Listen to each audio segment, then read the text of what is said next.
Social మీడియాలో ఇకపై నుంచి ఎలా పడితే అలా పోస్టులు పెడితే కుదరదు.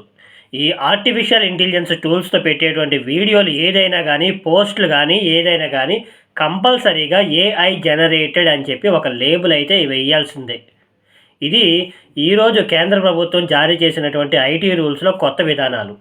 ఇంకా ముఖ్యమైనటువంటి విషయాలేంటంటే, ఈ ఏఐతో జనరేట్ చేసేటువంటి వీడియోలు అంటే అశ్లీల వీడియోలు పెట్టినా, మరింకా వేరే ఏ సంఘ విద్రోహ చర్యలకు సంబంధించినటువంటి వీడియోలు పెట్టినా సరే, అభ్యంతరం తెలిపిన వెంటనే 3 గంటల లోపల ఈ ప్లాట్‌ఫామ్స్ ఏ ప్లాట్‌ఫామ్ అయినా గానీ, అది ఫేస్‌బుక్ అవ్వనియండి, అలాగే యూట్యూబ్ అవ్వనియండి, ఇన్‌స్టాగ్రామ్ రీల్స్ అవ్వనియండి, ఏదన్నా గానీ 3 గంటల లోపల ఆ వీడియోని డిలీట్ చేసేసేయాలి.